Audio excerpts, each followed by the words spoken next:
Bismillahirrahmanirrahim. Assalamualaikum warahmatullahi wabarakatuh. Oke, teman-teman semua, adik-adik, makasih sudah sabar menunggu. Tadi ada script problem ini, saya lagi uji coba nih pakai tulanan anyar supaya nanti tujuannya ya supaya mahasiswa lebih irit datanya kalau pas kuliah gitu. Karena saya dapat keluhan beberapa mahasiswa, Pak, kalau pakai Webex itu datanya berat, Pak, gitu. Kemudian ini juga ada, kita punya fasilitas Zoom dan saya sudah kebetulan beli yang Zoom yang versi murah meriah ini. Saya coba untuk kuliah pertama kali, jadi mohon maaf tadi kalau masuknya pertama agak sulit ya. Oke, hari ini kita lanjutkan kuliah pekan lalu. Ya, ini kuliah terakhir dari saya yang secara kita langsung ketemu seperti ini. Nanti masih ada 2 kuliah lagi yang akan saya rekam saja, kemudian linknya akan saya berikan di Elisa ya, di Elisa dulu aja ya, di Elisa nanti saya berikan linknya, nanti silahkan Anda klik linknya, nanti bisa ke arah langsung ke YouTube-nya. Oke. Ada motor lewat. Saya sebentar ini masih mencari bagaimana mengut semua.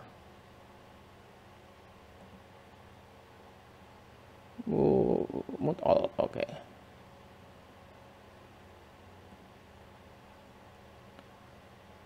Oke. Kemarin kita sudah bicara tentang in vitro yang paling basic, in vitro 2 tahap. Kemudian in vitro gas test ya, dengan masing-masing keunggulan dan kekurangannya saya review sedikit. Kalau in vitro 2 tahap itu yang diincer yang paling pokok adalah mencari dalam tanda petik ya real digestibility di dalam rumen.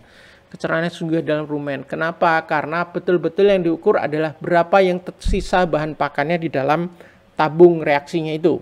Ya, jadi betul-betul tahu yang hilang itu berapa. Kita ukur yang kita masukkan berapa, kita ukur yang kita setelah kita inkubasikan selama 48 jam atau lebih.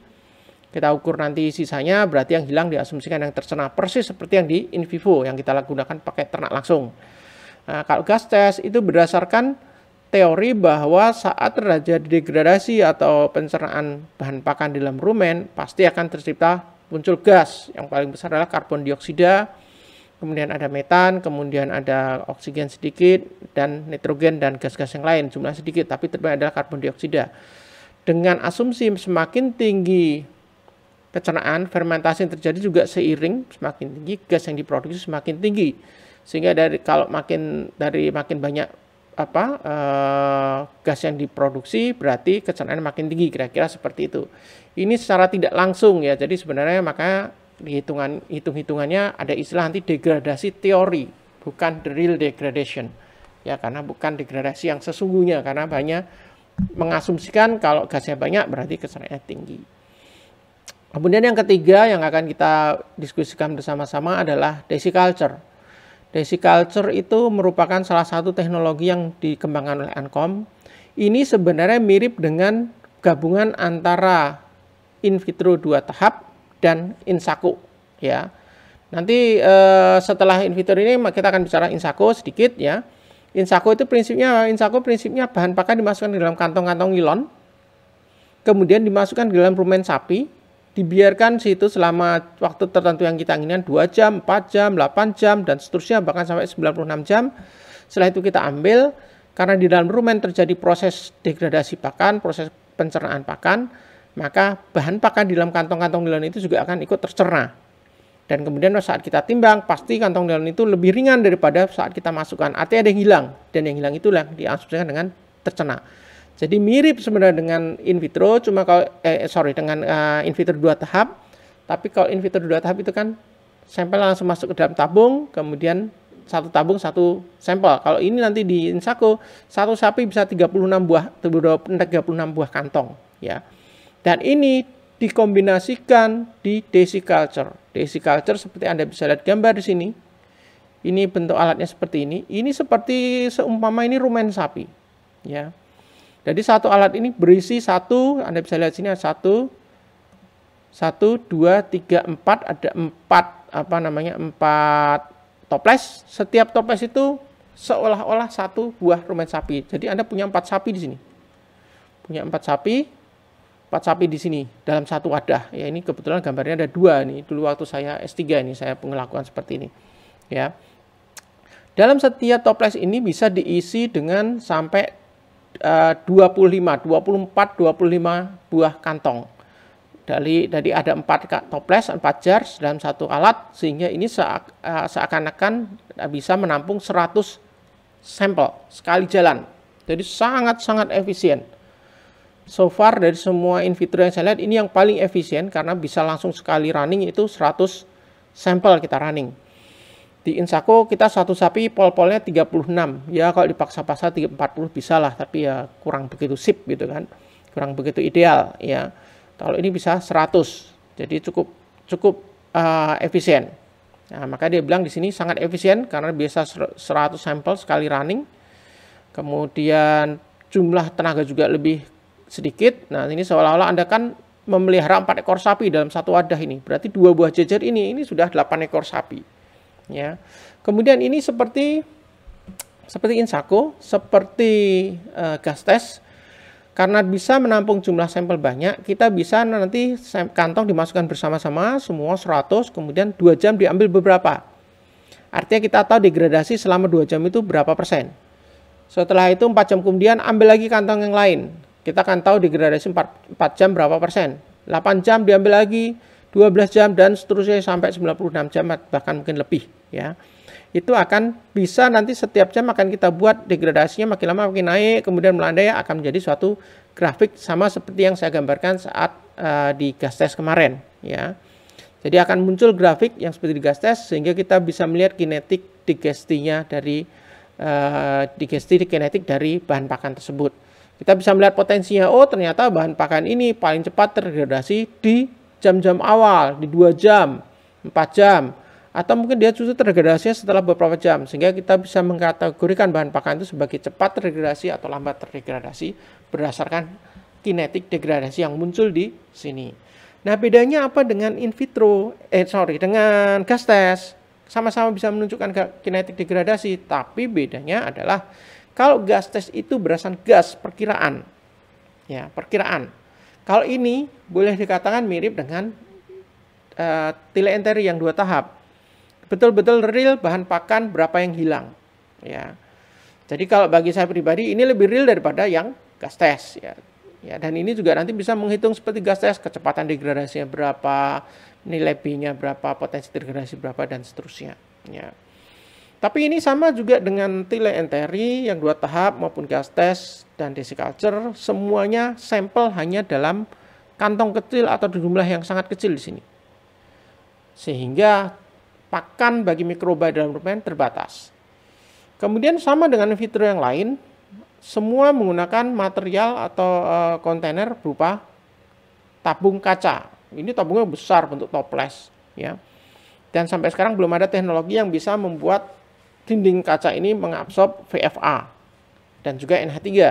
Sehingga semakin lama inkubasi maka akan terjadi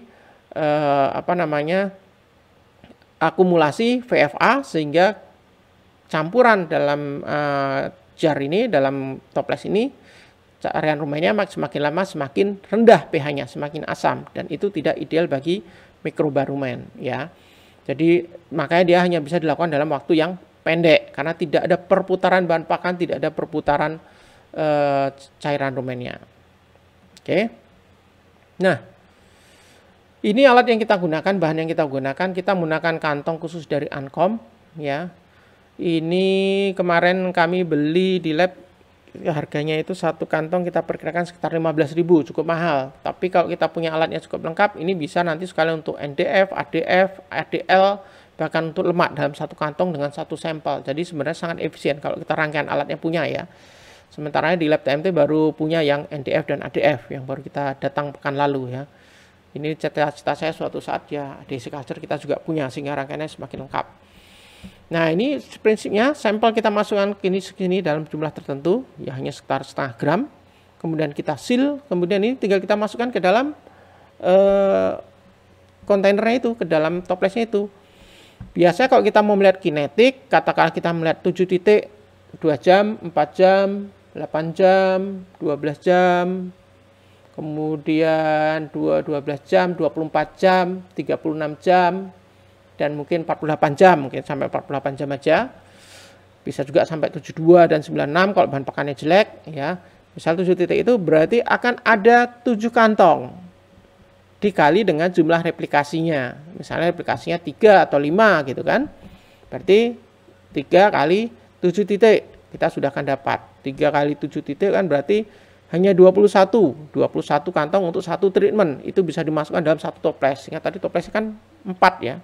4 dalam satu wadah risk culture ini. Sehingga kalau kita punya 4 perlakuan, 21 masuk di sini karena maksimum ini 25 kantong. Kemudian yang 3 perlakuan lainnya dimasukkan ke toples yang lain. Sudah tinggal dijalankan. Ya, dijalankan ini selama waktu yang kita inginkan, selama 48 jam. Nanti 2 jam dibuka, diambil kantongnya, dikeringkan, ditimbang sisanya. Sehingga nanti kita bisa menggambarkan kinetika degradasinya. Nah, sama dengan in vitro teleenteri maupun gas test, di desiculture kita juga membutuhkan saliva buatan. Ya, ini adalah proses pembuatan saliva buatan. Ya, dan setiap in vitro, jenis in vitro, pada dasar saliva buatan sama, tetapi ada sedikit variasi. Ya, ada sedikit variasi. Tapi tidak masalah, kita masing-masing sudah punya rumus masing-masing dan masing-masing sudah terbukti efektif. Ya, kemudian sama prinsipnya dengan in vitro yang di gas test maupun di teleenteri, kita harus pastikan semua bahan yang akan bersentuhan dengan mikrobarumen, cairan lumen, temperaturnya adalah pada temperatur 39 derajat Celcius. Jadi waktu membuat saliva ini juga suhu air yang kita gunakan sudah kita hangatkan semalaman di water bath, ya, sehingga suhunya 39 derajat Celcius. Toplesnya juga semalam sudah kita hangatkan di dalam desiculture-nya selama semalaman 39 derajat Celcius, sehingga saat saliva kita campur, saliva kita ketemukan kita campur dengan cairan mikrobarumen tidak akan kaget. Karena cairan rumennya kan hanya 1 bagian, sedangkan salivanya 4 bagian, banyak salivanya. Nah, kalau 1 bagian itu ketemu 4 bagian yang dingin, pasti turun temperaturnya. Dan ini adalah kesalahan yang paling sering terjadi bagi teman-teman yang pertama kali melakukan in vitro. Salivanya tidak hangat, ya, sehingga saat dimasukkan dicampur dengan cairan rumen, maka mikroba rumen itu akan banyak yang almarhum, ya, karena kedinginan dia, temperatur sudah tidak cocok. Oke. Nah, ini setelah dimasukkan situ ditambah dengan cairan rumennya 1 bagian, tadi buffernya 4 bagian, ya. Kemudian kantongnya dimasukkan 25 kantong, itu dibagi separuh di kiri, separuh di kanan, ya, berarti 1 12, satunya lagi 13 gitu ya. Setelah itu dimasukkan masing-masing seperti ini, dan nanti di sini sebenarnya prinsipnya itu simpel sekali nih alatnya. Alatnya ini seperti inkubator untuk menetaskan telur. Dia bisa menghasilkan panas yang konstan pada temperatur 38-39 derajat Celcius. Kemudian di sini, ya, yang warna merah ini adalah lampu penghangat yang berada di belakang plat ini. Jadi begitu temperatur sini ada detektor panasnya, temperaturnya begitu temperatur di atas 39 dia akan mati pemanasnya. Ya, sehingga suhu di sini relatif konstan. Kemudian di tengah ini Anda bisa lihat di sini ada rotor di bagian belakang itu, ada rotor, ada semacam dinamo kecil yang memutar ini, poli ini menghubungkan dengan rotor dudukan ini, sehingga stopwatch ini akan berputar perlahan-lahan, Nah, ini kalau kalian perhatikan di sini ini ada kecil, ini ada garis kecil, spidol kecil. Nah, ini saya gambar dulu karena kadang-kadang sulit dilihat saking pelannya. Ini muter enggak, sehingga akhirnya saya garisin ini polian untuk melihat bahwa dia bekerja, ya. Nah, ini kenapa dia harus berputar? Karena kalau di teleenteri 2 tahap setiap 8 jam, 6 sampai 8 jam itu harus digojok, ya. Kalau ini kita nggak perlu gojok lagi, masukin sudah tinggal aja, kita tinggal pulang itu selama temperatur tetap tidak mati listriknya, ini aman, ya. Jadi ini yang sangat praktis untuk dilakukan, ya, dan ini relatif labnya jadi bersih.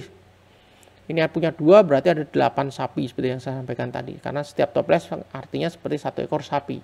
Ini sapi ning lab murah meriah ini. Nah, itu prinsipnya.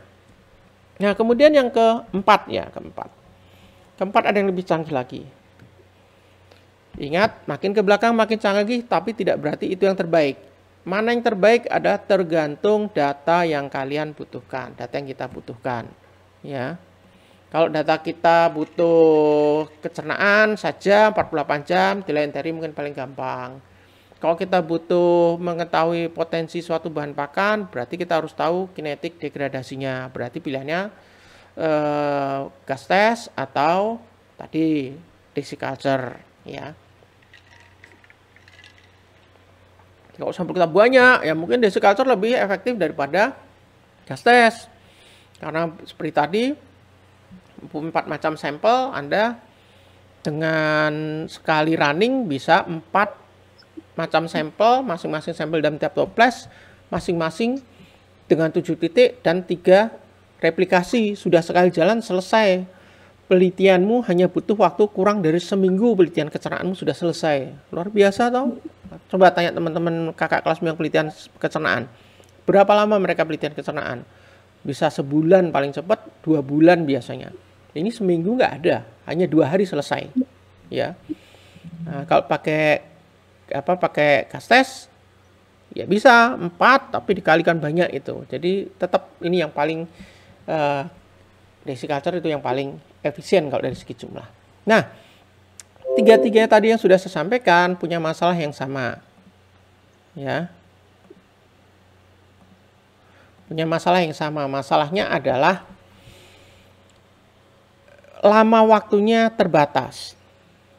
Dinding tabung itu tidak bisa mengabsorb VFA dan NH3 sehingga akumulasi NH3 dan VFA akan terjadi sehingga pH akan makin drop, makanya tidak bisa lama. Ya. Sehingga dari situ berkembang yang namanya Rusitek. Rusitek itu bukan berasal dari Rusia, walaupun mirip-mirip ada Rusianya. Tapi itu singkatannya Rumen Simulation Technique, ya. Ini merupakan fermenter dengan single outflow, dengan satu saluran keluar. Oke. Satu saluran keluar. Kemudian ada yang masuk di sini akan ingat tadi kalau tadi kan yang 3 di awal itu cairan rumen dan saliva dicampur bersama-sama dimasukkan dalam setiap botol atau setiap tabung, ya kan? Kalau di sini di dalam tabung ini seperti ini gambarnya contohnya, ini ada 1, 2, 3, 4, ada 4. Ya, ada 4 kontainer di dalam yang kayak kolam akuarium ini. Dan di sisi sebelah sana ada 4 lagi ya, jadi ada 8. Ya. Di dalam yang warna hijau-hijau ini adalah cairan rumen. Kemudian di dalam setiap kontainer ini ada kantong-kantong nilon yang diisi sampel. Ya. Jadi tetap pakai kantong nilon, tetap di dalam sampel, dalam ukuran kecil-kecil dimasukkan situ. Kemudian untuk menghindari terjadinya akumulasi VFA atau pH yang turun terus, maka akan ada yang namanya saliva buatan yang dimasukkan secara kontinu. Di sini nggak kelihatan saliva, nanti di gambar berikutnya kelihatan saluran salivanya. Nah ini nih selangnya nih, selang ini putih nih. Nah ini putih nih, nah ini adalah selang menuju ke saliva. Di sini kontainer saliva nggak kelihatan. Nah karena ini kontainer ya, kalau ada saliva masuk, lama-lama kan penuh kalau nggak ada keluarnya. Sehingga ada outflow-nya, satu outflow, maka dia disebut single outflow. Single outflow-nya adalah ini. Dia mengeluarkan campuran rumen dan saliva yang sudah agak supaya tidak meludak gitu ya, tidak meluap. Ada saluran keluarnya ditampung di sini. Ya. Kemudian ingat saat terjadi fermentasi atau degradasi pakan dalam rumen, termasuk di dalam in vitro, ada gas yang dihasilkan. Gas itu akan keluar kemari. Dan gas itu disalurkan ke dalam kantong plastik ini. Sehingga dengan sistem Rusitek ini ada beberapa keuntungan. Yang pertama, karena ada input buffer atau saliva buatan dan ada output dari campurannya itu, sehingga kondisi pH rumen kondisi pH di dalam kontainer Rusitek di dalam tabungnya itu relatif lebih stabil dibandingkan 2 tahap gas test maupun desiculture. Artinya apa? Waktu kita melakukan sini tidak bisa lebih dari 48 jam. Bisa mungkin lebih dari 48 jam sampai 72 jam. Tetapi tetap saja pol-polnya 72 atau 96 jam. Makanya di sini masih disebut short period. Dia masih punya kelemahan, masih terbatas waktunya, walaupun bisa lebih lama sedikit daripada ketiga metode yang kita pelajari sebelumnya. Ya. Jadi itu keuntungannya. Kemudian ya kelemahannya apa? Kelemahannya ini masih pakai bahan pakan yang sedikit di dalam kantong kecil-kecil kan. Pakannya terbatas. Ini yang membatasi dia tidak bisa long period. Karena bahan pakannya masih di dalam kantong-kantong nilon yang dimasuk situ. Artinya bahan pakan terbatas. Kalau kita ingat in vivo, kecernaan in vivo, selama kita menguji kecernaannya kan sapi makan. Di dalam rumen terfermentasi, terdegradasi, masuk intestinum, keluar kotorannya. Sapi makan lagi. Jadi kan alurnya seperti itu. Ada yang masuk, ada yang tercerna, ada yang keluar. Itulah yang perfect. Ya. Dan ini sampai di Rusitek belum bisa ditiru. Dia hanya bisa meniru masukkan saliva. Waktu sapi makan itu kan sambil ngunyah ada saliva yang dia telan. Ya. Itu jadi buffer bagi kondisi rumen. Mempertahankan pH di kondisi normal. Nah di sini itu sudah bisa ditiru. Tapi pakan masuk belum bisa ditiru. Ya. Liquid effluent atau pengeluaran cairan yang campuran dari cairan rumen dan saliva itu juga akan bisa ditiru ya, tapi pakan masuk belum bisa tiru. Makanya dia baru menyebutkan single outflow. Hanya ada satu yang keluar ya, yaitu liquid effluentnya. Nah, ini ada beberapa contoh. Jadi modelnya itu bermacam-macam ya, dan banyak yang punya seluruh dunia ini. Ini di Veterinary Medicine Hannover Jerman seperti ini ya. Kalau yang tadi dua sisi bolak-balik, ini hanya 1, 2, 3, 4, 5, sebenarnya 6 dan 7. Ini bisa berisi 7 ya, 7 kontainer bisa diisi. Ini dalam gambar ini diisi 5. Nah, di sini lebih jelas kelihatan dari mana salivanya. Di sini salivanya. Saliva buatan atau buffernya dibuat di sini. Kemudian ini pompa yang mengatur ngalirnya saliva masuk ke dalam masing-masing kontainer melalui selang-selang putih ini, ya, selang bening ini. Ya, di sini Anda untuk ukur kecepatannya. Semua diukur kecepatannya. Kita yang sini harus selalu kontrol adalah saliva jangan sampai kehabisan. Jadi biasa di sebelah kita selalu siapkan cadangan. Ya. Ini Anda lihat kantong-kantong ini adalah kantong nilon yang sudah diisi dengan ini kantong nilon sudah berkali-kali dipakai ya, diikat karet sehingga warnanya sudah menjadi coklat begini. Ini kantong nilon yang diisi sampel pakan yang dimasukkan ke dalam sini. Kelemahan lain apa selain dia terbatas? Jumlah pakannya juga, jumlah pakan terbatas dan setiap kontainer hanya bisa menampung satu macam bahan pakan. Nah ini masalahnya, satu macam bahan pakan isinya berapa kantong? Ya bisa 2-3 kantong, tidak bisa banyak dia karena kecil sekali. Ya. Tapi keuntungannya ya tadi itu, bisa kayak lebih lama, ya pH-nya lebih terjamin. Kita bisa ngumpulkan gasnya di plastik-plastiknya tadi. Gas itu bisa kita analisis, misalnya kita ingin tahu CH4-nya berapa. Ya, kita bisa ukur dengan lebih mudah. Ini yang dulu saya pakai waktu saya di Austria, ya, University of Veterinary Medicine di Vienna. Ini udah tua sekali waktu itu. Sekarang udah nggak dipakai mereka udah punya yang lebih baru, ya. Ini hanya ada 4 kontainer dan dari bentuknya ini udah kelihatan ini problem maker nih karena bocor aja dulu. Baunya luar biasa karena sedikit-sedikit bocor. Prinsipnya sama, bentuknya berbeda-beda, prinsipnya sama. Ada yang untuk mengatur saliva ini. Oh ya, satu lagi di sini untuk meniru motilitas rumen dia ada piston yang menggerakkan kayak pengaduk di sini. Jadi naik turun. Pengaduknya naik turun sifatnya. Jadi seperti di kopiok gitu ya. Ya, coba yang berikut sebelumnya. Ini juga ada pengaduknya di atas ini. Nah, ini nggak kelihatan motornya. Kalau yang di sini, nah ini kelihatan ini motornya di atas. Dia membuat piston ini naik turun. Jadi gerakan mengaduknya adalah naik turun. Kalau yang di desiculture tadi kan toplesnya berputar. Kalau ini naik turun. Oke, 4. Ya, sekarang yang kelima, yang terakhir, in vitro. Ini adalah yang sejauh yang saya tahu, ini adalah yang paling canggih, tetapi bukan yang paling sempurna. Dan tidak selalu merupakan jawaban yang paling tepat dari yang kita butuhkan.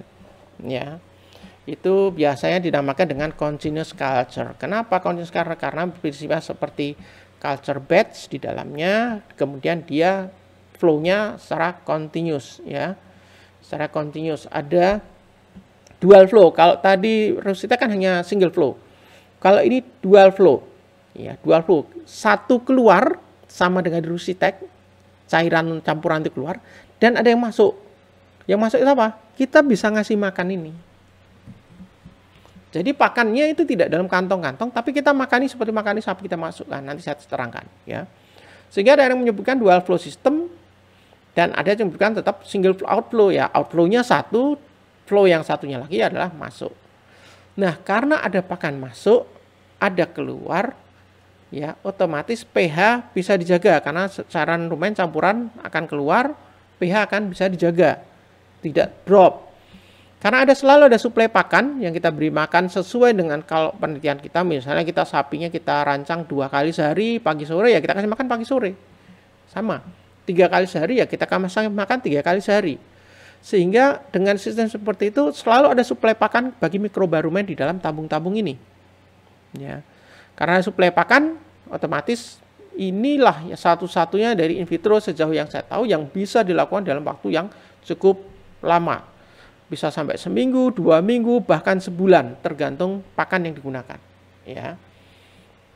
Pengalaman saya paling lama sebulan kita melakukan, karena begitu udah sebulan mulai problemnya teknis, jadi misalnya pakannya ada yang nyangkut gitu kan, sehingga itu sudah tidak kita yakini itu validitasnya.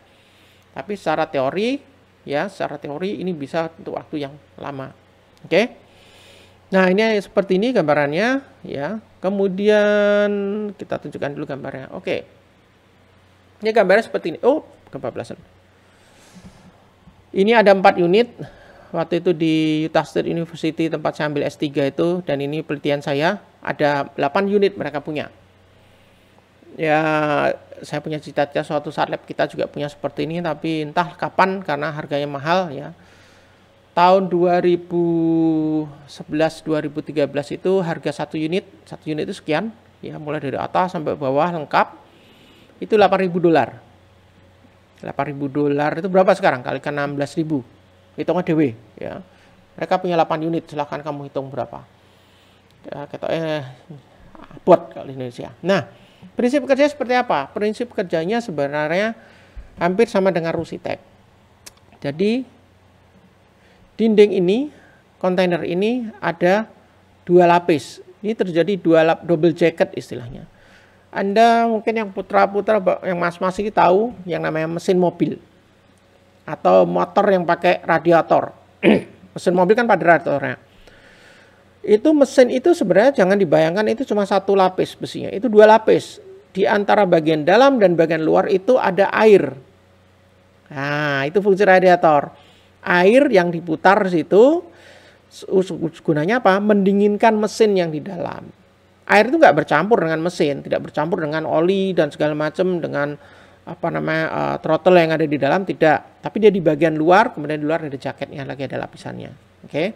Nah, kalau di mesin itu untuk mendinginkan airnya, ini prinsip yang sama, tapi di sini airnya untuk menghangatkan. Jadi sebentar ada nggak ya gambar yang lebih kecil ya, yang lebih besar ya. Nah, nih, kita loncat-loncat tidak apa-apa.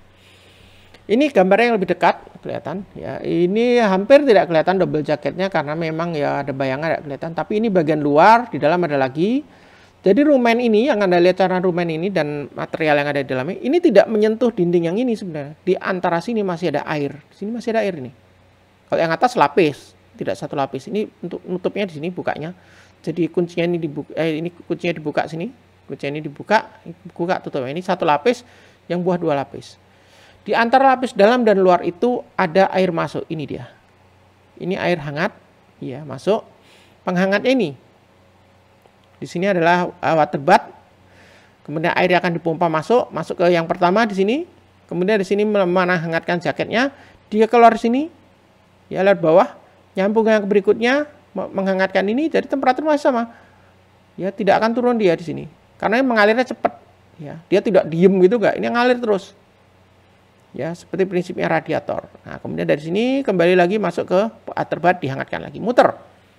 Nah, sehingga itulah prinsip pemanasan mempertahankan seolah-olah dalam kondisi rumen 38 sampai 39 derajat Celcius. Oke. Kemudian untuk memastikan bahwa kondisi ini selalu anaerob. Nah, di sini istimewanya. yang tidak ada di sistem lain. Di sini ada supply CO2. Ini adalah yang untuk mengontrol CO2 sebelah kiri nih. Yang hitam-hitam ini mengontrol CO2. Kemudian CO2-nya masuk melalui selang yang tipis. Di mana selangnya? Hampir nggak kelihatan. Di sini juga nggak kelihatan ya. Tipis sekali nih selang yang paling kecil ini. Nah ini nih. Ya. Dari sini masuk sana. Nah ini tabung CO2 yang cuma kelihatan sedikit ya. Nanti mungkin yang sebelah sana nanti kelihatan yang gambar sebelumnya. Nanti saya tunjukkan. Oke. Keunggulan lain dari sistem continuous culture ini adalah kita bisa mendeteksi pH 24 jam. Setiap detik. Anda lihat biru-biru ini adalah pH meter, ya, prolongnya pH meter yang dimasukkan kemari. Kemudian pH meter itu berhubungan dengan detektor sini. Nah, ini masih pakai yang bukan belum digital, tapi masih pakai jarum ya, masih pakai jarum. Jadi prinsipnya pH meternya di sini selalu sini dan dia selalu terdeteksi berapa jam. Jadi saya mau lihat pH-nya setiap setengah jam sekali, setiap 5 menit sekali pun bisa. Ya. Dan memang asik sekali melihat kalau baru dikasih pakan itu sekitar 1,5 jam setelah itu pH-nya akan turun gitu, sampai kira-kira 2 jam nanti naik lagi, kelihatan langsung di sini. Ya. Jadi ada CO2, ada untuk mengukur pH, dan sama seperti yang di Rusitech, di sini ada pengaturan saliva. Ada saliva masuk. Nah, ini adalah alat untuk pemompanya, ya. Saliva botolnya ada di sebelah kiri, dan saluran-saluran kecil ini juga saluran saliva. Ini, yang ini nih. Nah, ini saliva masuk kemari. Coba kita agak ke kiri sedikit biar kelihatan. Oke, nah ini mungkin lebih kelihatan. Ini salivanya nih, saluran salivanya. Atau artificial saliva atau buffer yang masuk kemari. Ini untuk pH meternya tadi, dan di bawah ada pH meternya, ya. Dan seterusnya. Nah, dan sama seperti yang di Rusitech, ya, di sini juga ada untuk memimik atau menirukan motilitas lumen, ada pengaduknya. Kalau di Rusitech pengaduknya itu naik turun, di sini pengaduknya berputar. Jadi seperti kitiran, seperti baling-baling. Ini rotor ke bawah, di sini ada kecil, bawahnya bentuknya kayak baling-baling betul. Dia putar pelan, tidak kencang banget. Kalau kencang banget belut ya kayak baling-baling, nanti mungkin mikrobaya pusing juga ya, terlalu kencang. Ini putarnya pelan, tapi mengaduk. Ya. Kita harus mengatur putarnya supaya tidak dia sampai tepinya ini naik. Karena nanti yang pakan yang nempel sini tidak akan bisa terserah. Tapi kita pelan, dia gerak kelihatan bergoyang gitu ya. Oke. Ini gambarnya. Oke. Nah, ini setnya lengkap 8 ya, 8 set ya. 8 set ini Chris, ini dulu anak S2, waktu itu dia sedang belajar menggunakan ini, dan kebetulan waktu itu saya yang diminta untuk ngajarin. Ini Anda bisa lihat, ini set lengkapnya. Ini adalah cadangan saliva, ya. Karena dia ada 8 unit, setiap 4 unit kita buatkan 1 tandon saliva. Ini udah seperti sebesar galon, dan selalu ada cadangan di sebelahnya, ya. Karena cepat sekali nih habisnya. Kemudian outflow-nya, kalau tadi yang keluarannya ini dia. Masuk di bawah, kita tampung di bawah. Ya. Kemudian ada nggak yang kelihatan tempat makan? Nah, ini Anda bisa lihat. Ini ada lubang di atas ini. Ini bisa dibuka. Ada beberapa tempat yang bisa dia buka. Ada yang satu tempat masuknya untuk CO2, satunya untuk masuk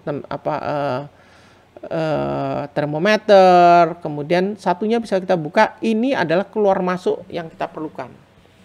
Setiap 2 kali sehari, ya, setiap 12 jam, saya ngasih makan lewat sini. Pakan udah saya timbang sekian gram, dimasukkan ke lubang itu, ya. Kemudian dibiarkan. Ya. Nanti kalau pakan kan tercerna sini, sisanya dia ya kayak sapi nelek itu, seperti sapi divakasi. Dia keluar dari sini, kotorannya. Jadi ini mulut sapinya, ini anus sapinya. Kira-kira kalau sapi itu seperti itu, ya.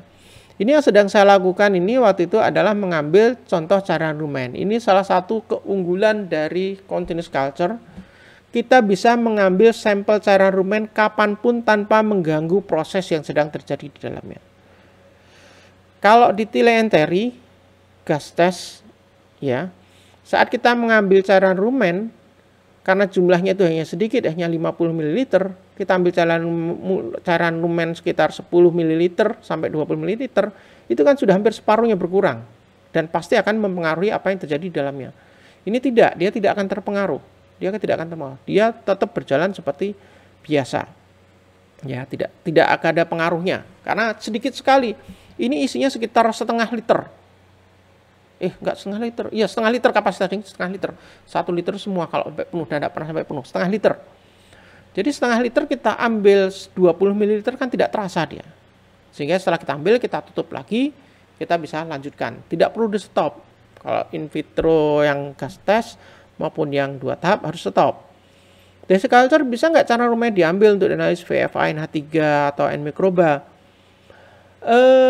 Kalau dalam 1 tabung atau 1 toples itu sampelnya sama, bisa. Ya. Tapi kalau sampelnya berbeda-beda, nggak bisa. Jadi kalau Anda memang mengincar cara rumahnya untuk untuk desiculture agak kurang tepat. Kenapa? Karena desiculture diarahkan untuk dalam 1 tabung bisa isi sampel macam-macam banyak. Ya, cairan rumahnya itu pasti sudah campuran dari sisa hasil degradasi dari berbagai macam sampel yang kita masukkan.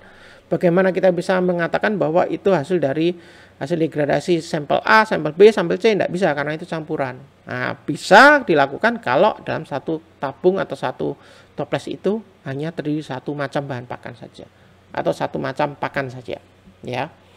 Itu catatannya. Nah, kalau ini kita bisa lakukan ngambil anytime, ya. Dan ini juga kita bisa mengambil gas di atasnya. Nah, ini saya ambil gasnya. Jadi dari sini kita bisa suntikkan agak di sebelah sana nih bolongan yang untuk suntiknya.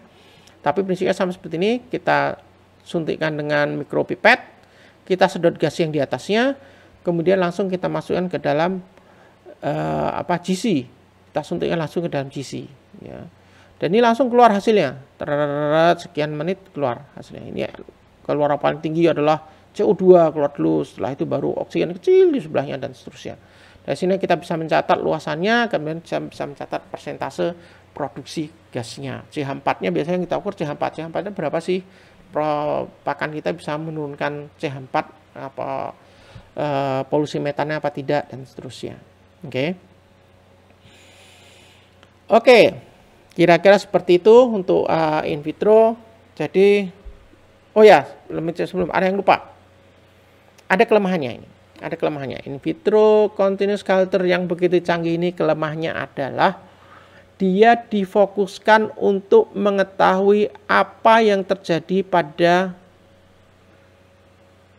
pakan di dalam rumen. Artinya dia fokus pada karakteristik fermentasi rumen. pH-nya gimana? VFA-nya hasilnya berapa? NH3 bagaimana? Kemudian CH4-nya berapa banyak produksinya? N mikrobanya hasilnya seperti apa? Produksinya seberapa banyak N mikroba sintesisnya? Kalau Anda mencari kecernaannya, ini pakan berapa persen kecernaannya pakai alat ini nggak bisa. Nggak bisa. Dah susah ngukurnya. Bisa sih sebenarnya tapi repot. Akan seperti in vivo. Jadi seperti in vivo artinya apa? Dari mulai hari pertama kalian mulai running alat ini, kasih makan. Yang makan itu kan bisa diukur berapa banyak. Nah, setiap kotoran yang keluar, effluent yang keluar ini, Anda tampung semua, Anda koleksi semua seperti total koleksi di in vivo. Ya, bisa dilakukan seperti itu. Tapi tujuan utama penggunaan alat ini tidak itu. Bisa tapi tidak tepat.